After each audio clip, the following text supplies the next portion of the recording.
बिस्मिल्लाहिर्रहमानिर्रहीम। अस्सलामुअलैकुम। मैं वक़ास, आप देख रहे हैं वक़ास फलाह यूट्यूब चैनल। नाज़रीन, आज की जो सबसे अहम ख़बर है वो ये है कि हमीदुल्लाह मुहीब जो कि अफ़गानिस्तान के नेशनल सिक्योरिटी हैं, वो गए हैं रूस, मास्को, और उनकी मुलाकात लारोफ से हुई है जो कि फ़ॉरेन मिनिस्टर उसके हैं, रसिया के। उन्होंने उनसे कहा है, जो कि उससे पहले अशरफ गनी और हमीदुल्लाह मुहीब और 51 लोग, पूरा एक डेलीगेशन गया था अमेरिका, और अमेरिका में जाके उन्होंने अमेरिका से मुलाकात की थी और ये कहा था कि आप हमारी अफ़गानिस्तान में मदद करें, हमारी हुकूमत को सेटेबल करने के लिए और अगर ऐसा आप नहीं करेंगे तो तालिबान वहाँ पर हावी हो जाएंगे। उसके बाद अमेरिका ने ये कहा कि देखिए,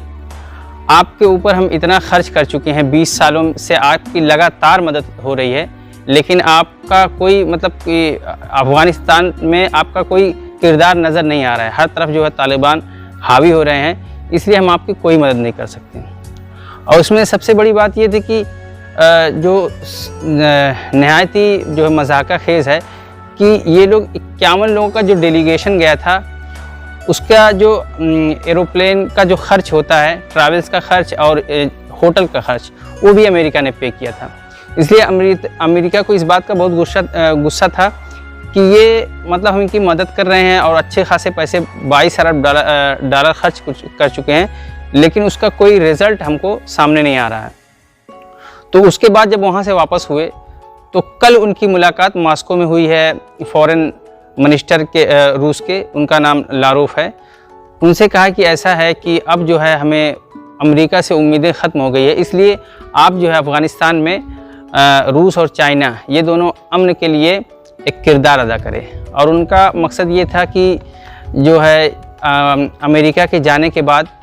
यहाँ पर जो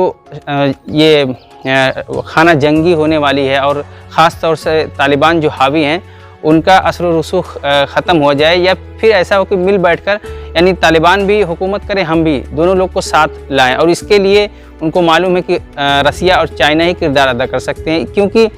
रसिया से भी और चाइना से, पाकिस्तान से तालिबान के रिश्ते बहुत अच्छे हैं। इसलिए वो मुलाकात करने गए थे ताकि वो उनसे मिलेंगे और ये बात कहेंगे, तो वो इसके लिए किरदार अदा करेंगे, यानी मुज़ाकरात के ज़रिए दोनों लोग को टेबल पर लाएंगे और हुकूमत चले। और दूसरी बात अहम ये हुई है कि लारोफ ने, जो रूसी फ़ॉरेन मिनिस्टर हैं, उन्होंने बयान दिया है कि अमेरिका जो है दाइश को, यानी दाइश है और जो दहशतगर्द तंजीम है, वो सेंट्रल एशिया में, यानी इराक़ से और शाम से शुमाल के मुल्कों में की सरहदों पर लाके खड़ा कर दिया है। यानी वो इंटर करना चाहता है अफ़गानिस्तान में और सेंट्रल एशिया के देशों में, जिससे हमें काफ़ी दिक्कत है और इसके लिए हम मंसूबाबंदी कर रहे हैं। और उन्होंने बताया कि हम जो सेंट्रल एशिया के जो मुल्क हैं, ताजिकिस्तान और उज़्बेकिस्तान और जो भी मुल्क हैं, वो सारे मुल्क से मशावरात कर रहे हैं ताकि यहाँ पर मतलब कि दाइश या इस तरह की कोई तंजीम यहाँ पर ना आए और अमन में कोई दिक्कत ना आए, यानी कि माहौल ख़राब ना हो। इसलिए उनकी मुलाकात जो उन्होंने ये बयान दिया कि हम ऐसा करने जा रहे हैं और इसके लिए हम जो है पूरी तैयारी कर चुके हैं। और उन्होंने ये जो है, एक पाकिस्तानी न्यूज़ एंकर ने बताया था कि पाकिस्तान, चाइना और उसके बाद रूस, तीनों मिलकर जो है अमेरिका के निकलने के बाद अफ़गानिस्तान से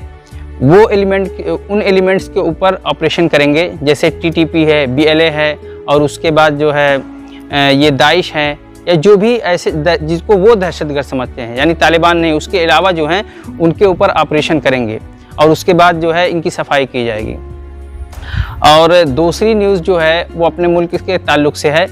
कि राफेल जो तैयारा ख़रीदा गया था, जिसकी डील हुई थी 2012 में, कांग्रेस ने डील की शुरुआत की थी और 126 तैयारे लेने की बात हुई थी,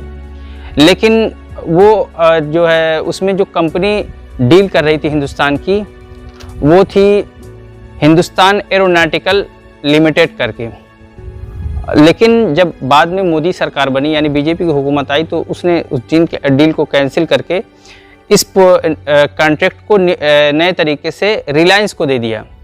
रिलायंस को देने के बाद जो है राहुल गांधी ने एक बयान दिया था कि इसमें जो है एक घोटाला हुआ है, और ये उन्होंने सवाल करते हुए कहा था कि मोदी जी हमको सिर्फ 2-3 सवालों का जवाब दे दें कि क्या जो न्यू कॉन्ट्रैक्ट हुआ है वो डिफेंस मिनिस्ट्री के ज़रिए हुआ है, यानी उनकी इजाज़त से हुआ है। और दूसरा सवाल ये किया था कि जो 526 करोड़ का एक तैयारा पड़ता था वो कैसे एक बैग जो है 1600 करोड़ का पड़ रहा है। यानी कि अगर आपने रिलायंस को दिया, रिलायंस को, और फिर तीसरी बात ये कही कि रिलायंस को जहाज़ बनाने का या फाइटर प्लेन बनाने का कोई तजर्बा नहीं है, जबकि HAL को यानी हिंदुस्तान एरोनॉटिकल लिमिटेड को 70 सालों से जहाज़ बनाती आ रही है, उसको अच्छा तजर्बा इस बात का है कि किस तरह से जहाज़ बनाया जाता है। और चौथी बात ये थी कि वो जहाज़ पहले इंडिया में बनने थे, यानी कि टेक्नोलॉजी का जो बदलाव होता है, यानी वहाँ से टेक्नोलॉजी इंडियन आर्मी के पास और इंडिया के लोगों के पास आती, वो नहीं हो पाया। इन्होंने क्या किया कि फ्रांस को वो बोल दिया कि आप फ्रांस में बना के सिर्फ जहाज़ हमको सप्लाई कर दें, यानी हमको एक्सपोर्ट कर दें। तो इस बात पे इसका अभी तक जवाब भी नहीं आया, और ये फिर से एक कंट्रोवर्शियल इशू बन गया है, और इस पे सियासत बहुत काफ़ी तेज़ी से बढ़ रही है। और तीसरी खबर ये है कि लद्दाख और में मामला बहुत तेज़ी से टेंशन बढ़ रही है, और पाकिस्तान और इंडिया में भी तलखी काफ़ी तेज़ी से बढ़ रही है। क्यों? क्योंकि पाकिस्तान ने अभी जल्दी सुनने में आया कि पाकिस्तान ने जो है आज या कल में BLA पे हमला किया है, और उनका कहना ये है कि BLA और जो भी मतलब पाकिस्तान से मुखालिफत करते हैं, यानी जो बलूचिस्तान लिबरेशन आर्मी है, वो एक आज़ाद मुल्क बनाना चाहती है, और उसको सपोर्ट कर रहे हैं अमेरिका और जो भी मुस्लिम जो हमारे दुश्मन मुल्क हैं वो सपोर्ट कर रहे हैं। इसलिए ये चीज़ दुरुस्त नहीं है। अब हम उनके ख़िलाफ़ जो है पूरा ऑपरेशन करेंगे। और दूसरी तरफ ये इंडिया और पाकिस्तान की भी कशीदगी बढ़ रही है। मैंने अपने एक वीडियो में बताया था कि इंडिया और पाकिस्तान को जो है और चाइना को कहीं ना कहीं अमेरिका लड़ाना चाहता है। उसकी कोशिश ये है कि कैसे भी यहाँ पर एक जंग छिड़े,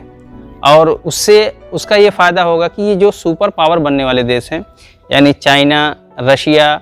और उसके बाद इंडिया, ये तीनों को हम काउंटर कर सकें एक ही साथ, मतलब तीनों का काम हो जाएगा, और हमको फिर कोई ख़ास मेहनत नहीं करनी पड़ेगी। यानी उसके बाद जो है अमेरिका अपनी जगह पर बना रहेगा। और उधर साउथ चाइना में भी महाज खुल चुका है, वहाँ तो अमेरिका ने कोई ऐसी कोशिश नहीं की या कोई, जबकि शी जिनपिंग ने खुले तौर पे धमकी दे दी अमेरिका को कि हम जो है ताइवान पर हमला करने जा रहे हैं, हमारे फाइटर जेट तैयार हैं, किसी भी जो है किसी भी लम्हे हम हमला कर सकते हैं। और कई बार वो ताइवान का चक्कर लगा के उनके फाइटर आ चुके हैं, लेकिन उसके बाद भी कोई एक्शन अमेरिका ने नहीं लिया। लेकिन वो लद्दाख में और LOC पर कशीदगी बढ़ाना चाहता है। नाजरीन, इस पूरी वीडियो के बारे में आपका क्या कमेंट्स है, क्या मौक़िफ़ है, वो कमेंट्स में ज़रूर बताएं, और चैनल को सब्सक्राइब कर दें, बेल आइकन को क्लिक कर दें, और जितना हो सके चैनल को शेयर करें। अस्सलाम वालेकुम।